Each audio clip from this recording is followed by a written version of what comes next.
नमस्कार साथियों, एक बार फिर से आप सभी का बहुत बहुत स्वागत है। अभी हाल ही में न्यूज़पेपर में, समाचार पत्रों में एक कटिंग वायरल हुई।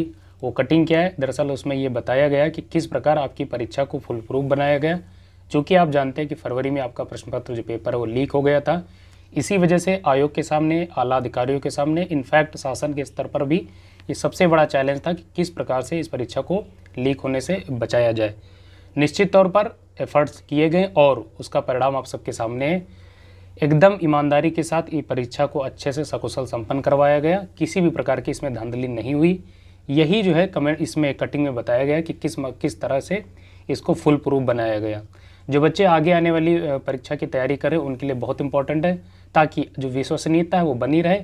जिन बच्चों ने इस परीक्षा में प्रतिभाग किया उनके भी लिए इंपॉर्टेंट है, ताकि आपकी भी जो विश्वसनीयता है आयोग को लेके बनी रहनी चाहिए। ठीक है, आप जानते हैं आयोग ने 3 इंपॉर्टेंट आपको इन्फॉर्मेशन दी है। सबसे पहले आप जानते हैं जो आपकी परीक्षा है 5 तिथियों में आयोजित की गई थी, 23, 24, 25, 30 और 31।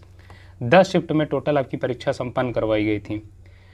इसमें यह बताया गया है दरअसल कि जो इस बार जो प्रश्न पत्र रहे हैं उनमें जो प्रश्नों का संकलन हुआ है, लगभग 15,000 प्रश्नों का संकलन किया गया एक टेक्निक का उपयोग करके। वो टेक्निक कौन सी? AI, आर्टिफिशियल इंटेलिजेंस, AI का प्रयोग करके 15,000 प्रश्नों का संकलन तैयार किया गया था।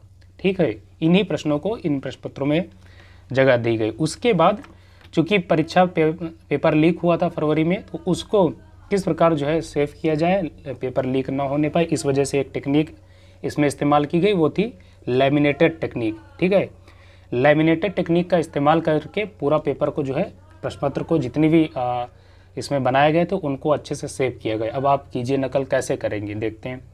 लैमिनेटेड टेक्निक क्या, अगर आप इसको नहीं जानते तो एक बार गूगल कर लीजिए, अच्छे से आपको वहाँ से चीज़ें समझ में आ जाएंगी। लैमिनेटेड टेक्निक एक साइंस का कंसेप्ट है, उसको यहाँ पर मेंशन करना, थोड़ा सा आप देखेंगे डाइवर्ट हो जाएगा टॉपिक। ठीक है, दूसरा, प्रत्येक प्रश्न पत्र की 8 अलग अलग सीरीज तैयार करी गई। मैंने 2 चीज़ें आपको पहले बताई कि जो प्रश्नों का संकलन था AI के उपयोग के द्वारा किया गया, लगभग 15,000 प्रश्न को संकलित किया गया, प्लस लैमिनेटेड टेक्निक का इस्तेमाल किया गया। दूसरा, प्रत्येक प्रश्न पत्र की 8 अलग अलग सीरीज तैयार करी गई। ठीक है, 10 शिफ्ट में आपका टोटल एग्जाम हुआ है, 10 शिफ्ट में, और 8 अलग अलग सीरीज बनाई गई, यानी टोटल 80 सीरीज आपकी तैयार करी गई। अब नकल कीजिए कैसे करेंगे। इसका मतलब मान लीजिए एक रूम में 8 बच्चे बैठे हैं, ठीक है, या जितने भी बच्चे बैठे हैं, तो पहली सीट पे जो बच्चा बैठा था उसको जो प्रश्न पत्र मिला है, उसके बाद वही प्रश्न पत्र किस बच्चे को मिलेगा? जो 9th रैंक पे बच्चा बैठा हो उसको डिस्ट्रीब्यूट किया गया। कैसे आप नकल कर पाएंगे? तो आप देख रहे हैं कितने अच्छे तरीके से प्रॉपरली चीज़ों को फुल प्रूफ बनाया गया। ठीक है, दूसरा ध्यान रखेंगे, अब आपको किसी भी प्रकार की जो है द्वंद्व में नहीं रखना। अगर कोई भी आपको विचलित करे, आयोग की विश्वसनीयता के को लेके आपके सामने अगर कोई भी आपके सामने बात करे, तो निश्चित तौर पर आपके पास तर्क हैं, तार्किक रूप से आप बातें कर पाएंगे। और ये वीडियो, ये इन्फॉर्मेशन देने का एक ही उद्देश्य है। उद्देश्य क्या है? ईमानदारी के साथ आप अपनी मेहनत कीजिए। बहुत सारे बच्चों के मन में ये डर बन गया था कि मैंने ईमानदारी के साथ मेहनत की है, मैं ईमानदारी के साथ आगे भी मेहनत करूँगा, लेकिन हो सकता कहीं पेपर लीक हो जाए तो क्या होगा, मेरी मेहनत जो है बेकार हो जाएगी। आपकी मेहनत बेकार नहीं होगी। यही टेक्निक का इस्तेमाल करके आगे जितनी भी परीक्षा संपन्न करवाई जाएंगी उसमें इन्हीं का इस्तेमाल किया जाएगा। निश्चित तौर पर छात्रों के साथ किसी भी प्रकार का अन्याय नहीं होने दिया जाएगा। ये शासन के स्तर से एक अल्टीमेटम दिया गया है सभी आयोग को। ठीक है, ध्यान रखेंगे। तो मैंने आपको बताया 15,000 टोटल प्रश्न पत्रों का संकलन रहा है, और इसमें आप देखेंगे जो प्रश्न पत्र रहे, आयोग ने भी स्वीकार कर लिया निश्चित तौर पे कि जो प्रश्नों का लेवल रहा है इजी नहीं था। 3 प्रकार के सवाल आपके सामने पूछे गए, इजी, मॉडरेट और हार्ड। ठीक है, इसमें आप देखेंगे जो इजी कैटेगरी के क्वेश्चन रहे लगभग 30% क्वेश्चन रहे, और मॉडरेट कैटेगरी के जो क्वेश्चन हैं इनका परसेंटेज रहा है 40%, और हार्ड कैटेगरी के जो क्वेश्चन है 30%। ठीक है, तो इस प्रकार डिस्ट्रीब्यूशन किया गया था इसमें, ये दरअसल इसमें बताया गया है समाचार पत्रों में। तो ये जो विभाजन है सवालों का रहा है, इस प्रकार से सवाल पूछे गए, आयोग ने भी स्वीकार किया है। इसका क्या मतलब हुआ? इसका ये मतलब हुआ कि नॉर्मलाइजेशन में अच्छा जो है अच्छा खासा बेनिफिट देखने को मिलेगा।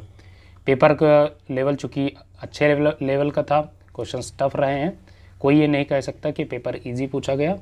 निश्चित तौर पर नॉर्मलाइजेशन में सभी बच्चों को इसका फ़ायदा दिया जाएगा और अच्छे मतलब कुल मिला के आप देखेंगे मोटा मोटी 5 से ज़्यादा मार्क्स हर बच्चे के गेन होने ही होने, इंक्रीज होने ही होने। ठीक है, हम स्पेशली स्टार्टिंग वाली शिफ्ट्स की बात कर रहे हैं, 23, 24, 25 वाली। ठीक है, लेकिन जो 30, 31 वाले बच्चे उनको भी किसी प्रकार का एज सच उतना नुकसान नहीं होगा जितना लोग कयास लगा रहे हैं। कहने को तो कुछ भी कहा जा सकता है, लेकिन वास्तविकता कुछ और होती है। जो बच्चा पेपर देता है, जो एग्जामिनेशन हॉल में बैठता है, उसी को सही मायने में पता होता है कि पेपर का स्तर क्या है। बाहर से सबको लगता है कि पेपर का स्तर बड़ा ईजी है। ठीक है, लेकिन जब आप एक स्टूडेंट के लेवल से देखते हैं, उसके नज़रिए से देखते हैं, तो पेपर ईजी नहीं होता है। आगे आने वाली भर्ती में इस टेक्निक को इस्तेमाल किया जाएगा। आप सब लगातार तैयारी करते रहें। जो बच्चे सेफ जोन में हैं या इनफैक्ट जो बॉर्डर लाइन पे भी हैं, अपने नेक्स्ट लेवल यानी फिजिकल एग्ज़ाम्स की तैयारी करते रहें। ईमानदारी के साथ करें, अपने साथ बेईमानी ना करें। अपने साथ बेईमानी करने का क्या मतलब हुआ, ये नहीं कि आप ग्राउंड पे जा रहे हैं वहाँ टहल लें, टहलिए नहीं, टहलने से काम नहीं चलेगा। आप रनिंग कीजिए। ठीक है, ईमानदारी के साथ रनिंग कीजिए, जी जान लगा के मेहनत कीजिए, तभी आपको सफलता मिलेगी। और ये बात गर्ल्स और बॉयज़ दोनों कैंडिडेट के लिए मैं स्पेशली कह रहा हूँ। अपने साथ आप ईमानदार रहेंगे, सफलता आपको सुनिश्चित हो जाएगी, निश्चित तौर पर आपको सफलता मिलेगी। आज के इस वीडियो को यहाँ पर समाप्त करना चाहते हैं, आप सबसे इजाज़त चाहते हैं। मिलेंगे नए वीडियो में, तब तक के लिए बाय बाय, नमस्कार।